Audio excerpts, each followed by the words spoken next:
Salut les gars, j'espère que vous allez tous bien et que vous portez à merveille. Aujourd'hui, nous sommes à la veille du match des huitièmes de finale entre le FC Barcelone et le Benfica. Je dirais plutôt entre le Benfica face au FC Barcelone. Un deuxième match qui va se jouer précisément à Lisbonne. Vous savez bien que le match aller n'avait pas été très facile pour le Barça dans la forme et dans le style de jeu. C'est vrai que le Barça, lors de ce premier match de Ligue des Champions qui était en phase de championnat, le Barça s'était fait surprendre par une équipe très bien construite du Benfica de Lisbonne. En plus, on avait eu le Pavidio, je ne sais plus comment ce monsieur s'appelle, je ne sais plus comment ce joueur s'appelle, un Incognitos qui avait fait un triplé face au FC Barcelone. Et on sait bien comment le match là avait été vraiment difficile pour le Barça parce que je trouve que c'est l'une des rares équipes à avoir compris le style de jeu de Hansi Flick qui était beaucoup plus basé sur la pression, le pressing, le jeu haut et le système de hors-jeu. Et malheureusement, ce match-là, le Barça s'était fait surprendre par une équipe bien organisée, avec des ailiers et des latéraux qui étaient extrêmement offensifs. Il y avait un jeu qui se jouait beaucoup plus sur les ailes. On connaît tous et on se rappelle tous de la bévue de Chesney sur Balde, et si je ne me trompe pas, Benfica, c'est l'une des équipes contre laquelle Chesney a eu encaissé le plus de buts, généralement 3 à 4 buts. Lorsqu'il était au Bayern, lorsqu'il était à la Juventus, le gars va encaisser 4 buts face au Benfica, et le match passé face au Benfica, il a encore encaissé 4 buts. Donc déjà, ça fait 8 buts pour Chesney face au Benfica de Lisbonne.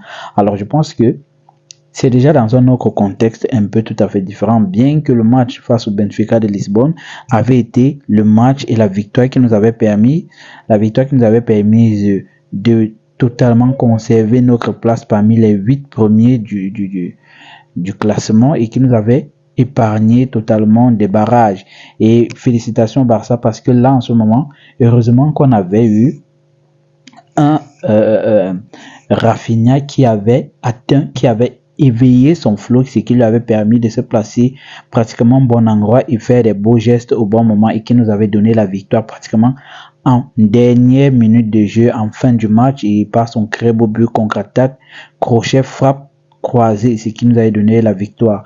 Alors aujourd'hui, je pense que demain, le Barça à Lisbonne devrait aller avec une tactique de jeu bien maîtrisée, parce que là, on connaît déjà que le Benfica de Lisbonne, c'est une équipe très offensive. C'est vrai que leur dernier match, leur barrage face à Monaco, ils ont failli se faire éliminer, étant donné déjà que Monaco n'est pas une petite équipe. Enfin, cette année en Champions League, Monaco n'avait pas été une petite équipe, bien que cette équipe aussi avait eu à bastonner le Barça, avait eu à gagner le Barça en match d'ouverture de la Champions League. Beaucoup de personnes se disaient déjà que cela aurait un impact très décisif dans le classement final du Barça, mais malheureusement le Barça de Hansi Flick avait su se ressaisir avec des victoires et quelques matchs nuls, ce qui leur a permis de rester à la deuxième place. Mais aujourd'hui, on a un Benfica qui a joué les barrages, on a un Benfica qui a bénéficié de leur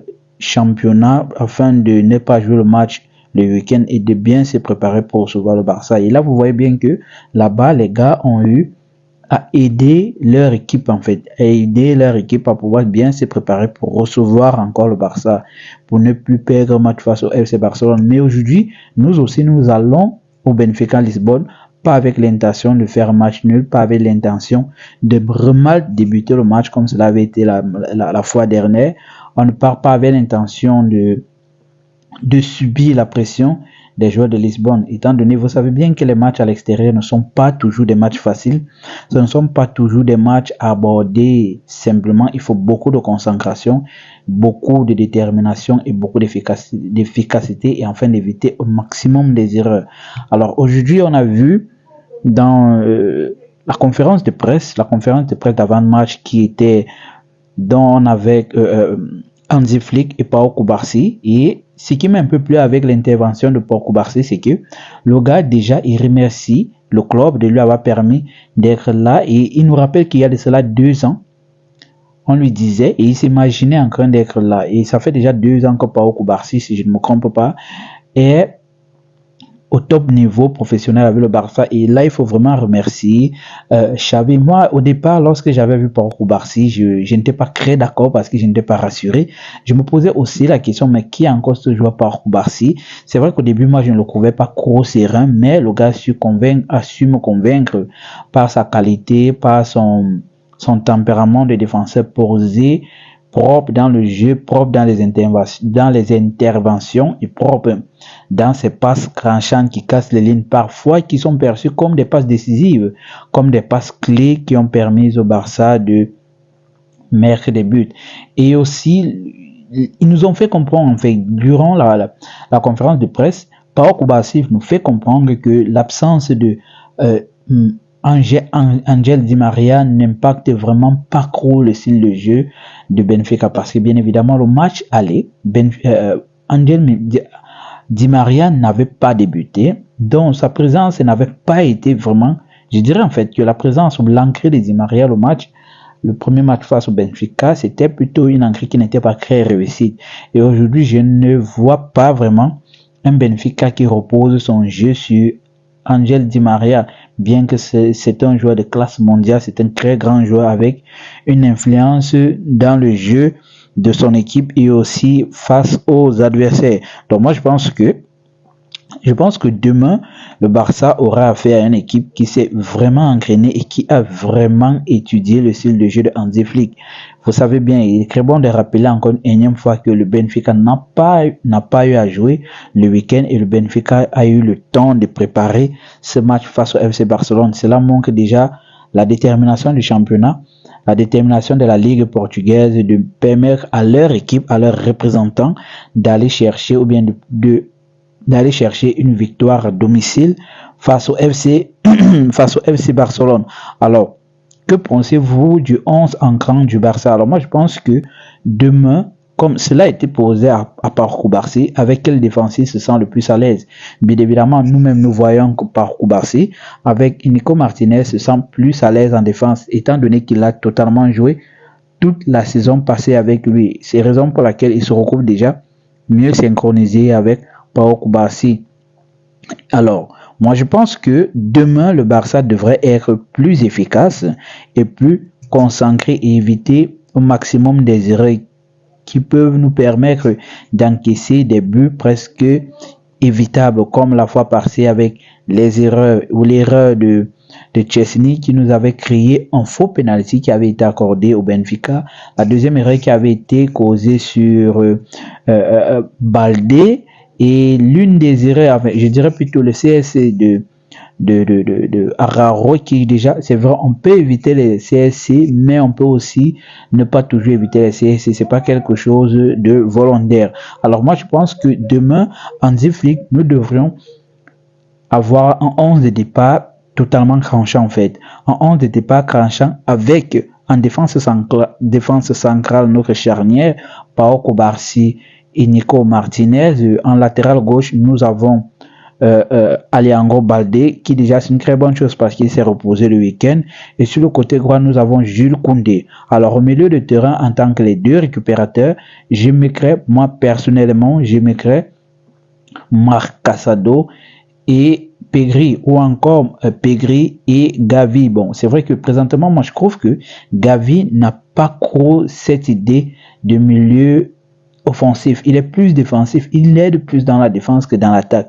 Alors moi je prendrais Pedri et Casado ou Pedri et Gavi en défense, en milieu défensif, en pivot en fait, et en tant que numéro 10, je mettrais probablement Daniel Olmo parce qu'il est en grande forme déjà depuis le match face au Las Palmas, depuis le match face à la Real Sociedad. Je mettrais probablement Daniel Olmo. Vous savez bien que le Benfica, c'est une équipe qui joue beaucoup le corps à corps. C'est une équipe avec laquelle il faudrait être vraiment technique pour pouvoir user de leur erreur. Et la technicité ou bien l'efficacité technique de Daniel Olmo peut être un grand atout pour le Barça demain, étant donné que le Barça joue à l'extérieur. Et vous savez bien, la charnière d'attaque, bien évidemment, c'est notre trio d'attaque. Lewandowski en pointe, qui pour moi, en fait, je miserais un tout petit peu sur Ferran Torres. Bon, vous savez bien que c'est un match de Champions League, c'est un match aller, nous devons absolument gagner. Bon, déjà, je vais d'abord mettre Robert Lewandowski, à condition que le gars ne marque que des buts, à condition qu'il reste à sa place de buteur et qu'il soit au bon endroit, sur le côté gauche et le côté droit. Sur le côté gauche, je mettrai Rafinha, et en espérant que Rafinha garde son engouement, qu'il garde sa sa famine, son envie de marquer des buts, son envie de tirer son attaque, son équipe vers la victoire. Alors je mettrai Rafinha sur le côté gauche, et bien évidemment il y aura le diamant barcelonais Lamine Yamal que je mettrai sur le côté droit, en espérant que Lamine Yamal puisse encore briller comme d'habitude et pourquoi pas marquer des buts très importants pour nous et délivrer des passes décisives. Alors, dans ce 11 de départ, je pense que le Barça peut bien faire quelque chose à l'extérieur, bien que les matchs à l'extérieur ne sont pas toujours des matchs faciles, tout en espérant aussi que nous allons rentrer du Portugal avec une bonne victoire méritée, avec les écarts de but. Vous savez bien, le Benfica, c'est pas une petite équipe. Le Benfica, ce n'est pas une équipe à négliger. Le Benfica, c'est une équipe qui attaque, c'est une équipe qui joue sur la rapidité, qui joue sur les transitions, qui joue sur les ailes.